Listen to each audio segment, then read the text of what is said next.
Hey there, everybody. Pete Pardo here from Sea of Tranquility. Welcome to another edition of Top 10 Songs. Today we are going to tackle the legendary progressive rock band Yes. So thanks everybody for the overwhelmingly positive response to this show, and in particular our debut show all about Genesis, my top 10 favorite Genesis songs. Love the comments, love the feedback. So as we did in that one, basically if you've got your favorite 10 Yes songs, put them in the comments and feedback. We'd love to see them. We've gotten a lot of really good responses and feedback, and everybody telling us what their favorite Genesis songs were, which is pretty cool. So I'm going to run through my top 10. This was probably a little tougher than the Genesis picks, just because there's probably not as many. Well, I shouldn't say that. I was going to say from the albums that I really, really love from Yes, a lot of long tunes, and I think my larger list was a little bit smaller than the Genesis list, but this was no less tough to put together. In fact, I think this was tougher to put together probably because there were less songs. So trying to weed out and finalize that top 10, pretty tricky. But anyway, I'm going to give it a go. Again, this list could change a little bit any given time, but for today, for actually doing this and looking at it and trying to figure this out, I'm going to go with these 10, but I have some honorable mentions at the end, so let's get right started here. So coming in at number 10 off the Fragile album, South Side of the Sky. Pretty cool tune. One of those songs that up until like maybe decade or so ago, maybe not quite that long ago, band really didn't play live.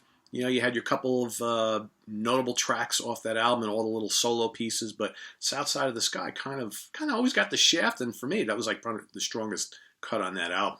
In fact, I've seen Yes over 20 times, and I think that the band did not play that song live, when I saw them anyway, until I caught them at Radio City Music Hall about a year before Chris Squire died, which was the year they played the entire Fragile album live. So it's kind of cool to see that live. Very, very good tune. Kind of a rockin' tune. I dig it. Number 9, kind of might surprise some of you. It's actually the only song on my list here from the Trevor Rabin era of the band, which I like, but for the most part, I don't deem any of those songs I did on any of those albums as upper echelon Yes, with the exception of this song. This song always grabbed me from the first time I heard it. I still love the song to this day. It's one of those tunes that it's not typical Yes, but it's such a well-constructed song. It's got cool, heavy riffs. It's got blazing guitar work, great co-vocals from John Anderson and Trevor Rabin, mostly Trevor Rabin. And I just always dug it. Changes. Just such a great, great song. And when I saw the Anderson, Wakeman, Rabin band, or Anderson, Rabin, Wakeman, however they ARW, I believe, now called Yes, featuring Anderson, Rabin, and Wakeman. They played that first time I'd heard it live, obviously, in quite a long time. Really enjoyed it. So Changes comes in at number 9 for me. Number 8, the blistering jazz fusion-inspired Sound Chaser from the Relayer album. I love Relayer. And I really like Sound Chaser. To me, Sound Chaser is kind of like Yes, embracing the whole jazz fusion movement of the early mid-70s.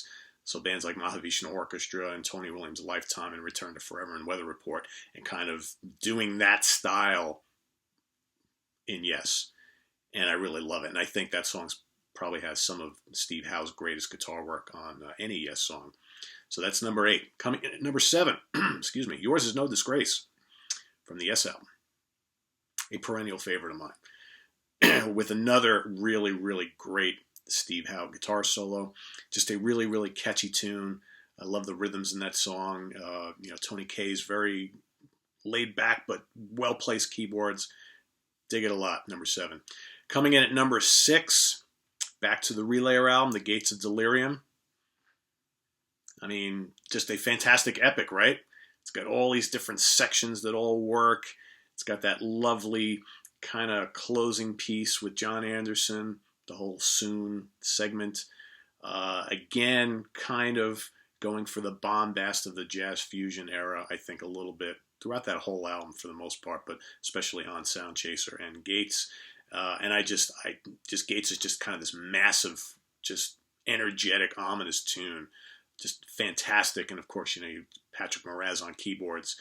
It's a shame he only appeared on that one album, right? I mean, great player that doesn't get the recognition he deserves. Really, really enjoy that piece. Number 5, Heart of the Sunrise. Had to have that on this list somewhere. One of those tunes that's bordering on the heard it probably too many times, but it's just so damn good. I mean, that arrangement is just killer. Just awesome stuff. The band blistering on all levels. How can you not have Heart of the Sunrise on this list, right? Number 4, And You and I. Probably one of the top 2 or 3 most gorgeous songs Yes ever wrote or recorded. Off of my favorite Yes album, of course, Just Close to the Edge. I think And You and I not only has some of John Anderson's best vocals, Rick Wakeman is masterful on this tune. You've got Steve Howe's just virtuoso, acoustic and pedal steel playing and some electric. Just a wonderful, wonderful song. Really, really great. Coming in at number 3. And I debated having this one a little bit higher. My top 3 were really tricky for me, and they could kind of move around a little bit, but for the purposes of today's exercise, we're going to stick with number 3, the title track to Close to the Edge. Along with, Supper's Ready and maybe 2112, I think, and Gates of Delirium, I think Close to the Edge is one of the greatest long-form epics, in the history of progressive rock. It's just such a great, great tune. It's complex, multiple time changes, all these sections that kind of woven together because, when the band were recording that album and writing that album, it's like most of Close to the Edge, the song was comprised of a bunch of different tunes that they actually kind of woven the whole thing together, just kind of pieced the whole thing together. And it totally worked. Totally worked. I love Close to the Edge. Love to death. Just such a, and the band, Bruford, and Squire, and Howe, and Anderson, Wakeman, just perfection there, right? Just classic, classic stuff. Number 2 has to be Awaken. I had the pleasure of seeing Yes numerous times play that song live, and it gets me every single time. Awaken is one of those tunes that, whether it's Wakeman's keyboards or Anderson's vocals, the soaring guitar work, it's just such a majestic, gorgeous, beautiful, epic, perfect epic of a tune. And again, a top 3 song for me. It's coming in at number 2 today. Again, I almost chose as my favorite, but I think my favorite is that song that I always have gone back to. It's from my favorite Yes album. Ironically, all 3 of the tracks off of that album have made my top 10 list. It shows you how much I love the Close to the Edge album. Of course, I'm talking about Siberian Khatru, which for me is like the unsung hero of the early Yes catalog. Just the mellotron and the intricate weaving guitar and bass lines, and Anderson and Squire, teaming up on the vocals, and the intricate drumming from Bruford. It's just sheer perfection in a song. I know I've said that a couple times here, but I always loved Siberian Khatru. And again, I've seen the band play that live a few times. Not a song they always play live, but just a heart-wrenching, kick-ass song that is like some of the best that the progressive rock genre has to offer. So those are my top 10. Again, I think a pretty damn strong top 10. There are a couple that I, wanted to put in there. Like I really wanted to give Drama some love. So some of my honorable mentions. I really like the Drama album. I really wanted to try and squeeze in Machine Messiah and Tempest Fugit. They're right on the periphery. They're in that top 15.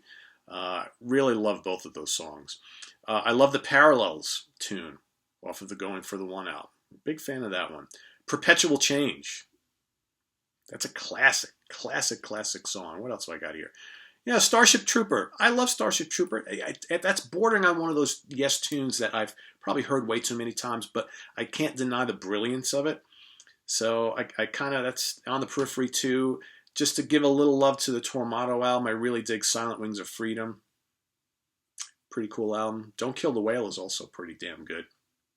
but I like Silent Wings of Freedom. That kind of reminded me a little bit of kind of like that kind of jazz fusion-y vibe that they were going for on the Relayer album.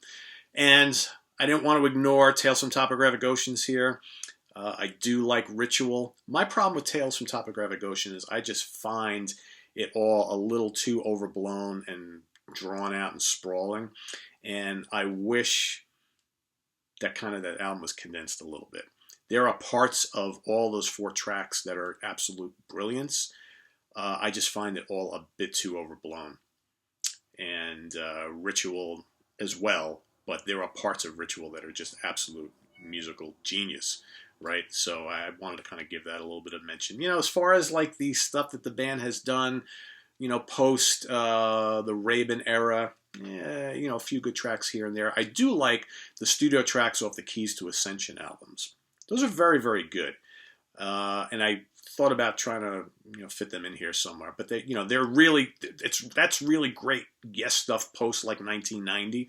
I wouldn't quite rank it up there with some of the stuff we've already talked about here, but it's damn good. There are select other songs from the Rabin era albums that I do like quite a bit. Not quite like classic like these. And the Anderson, Wakeman, Bruford, Howe album also has some really great gems on it. There's some stuff on the Union album I like quite a bit. And, you know, let's give a little bit of credit to those first 2 Yes albums, you know, with Peter Banks. Some great material on there that, you know, I enjoy, just not quite to this level. So those are my top 10 favorite Yes songs of all time. I'm curious to hear what yours are. And again, if yours don't agree with mine, you know, don't give me any flack for picking these and forgetting others. This is what I like. Okay, I gave this a lot of thought. And just because a song that you like didn't make my list doesn't mean that I don't like it. I like most Yes stuff. I'm a pretty big Yes fan. And I would say pretty much everything from their very first album through to the Talk album, I like most of that stuff pretty well. There's, you know, Open Your Eyes and The Ladder, and you know they all have some magnification. They all have some decent tracks. Fly From Here is a great track. There's some really solid stuff on a lot of those albums. I just don't find those albums through and through very strong. And I think there's a lot of weak material on those more recent albums. But I give the band credit for still trying. Hopefully they still have one more great album in them. We'll see what happens. But these are my classics. So Siberian Couture, Awaken, Close to the Edge, and You and I, Heart of the Sunrise, The Gates of Delirium, Yours is No Disgrace, Sound Chaser, Changes, and South Side of the Sky. Boom, there you have it. Let's hear yours. Till then, visit us on the web at www.seatranquility.org. We're on Facebook, we're on Twitter, of course, we're here on the mighty YouTube as often as possible. I got lots of these planned, so it seems like you guys like this format, so I'm going to try and do as many of these and still do the deep cut stuff, as well as the new product reviews, history ofs, and questions and answers I'm going to do one this weekend, and we got all sorts of stuff. Probably more on my plate than I have time to do, but you can expect in the upcoming weeks for this format, for the Top 10 show, I'm going to tackle King Crimson, Rush, Styx, Queen, Black Sabbath, Deep Purple, Judas Priest. What else did I put on my list? Jethro Tull, Electric Light Orchestra. A lot of stuff. I want to hear what else you guys want. I mean, there's so many things. I'm going to do an Opeth one. Going to do one for Dream Theater, Symphony X, Kansas. I mean, the sky's the limit here, folks, right? So till then, we'll see you. Love to hear more of your comments and feedback. So I'll see you real soon, guys. Bye-bye.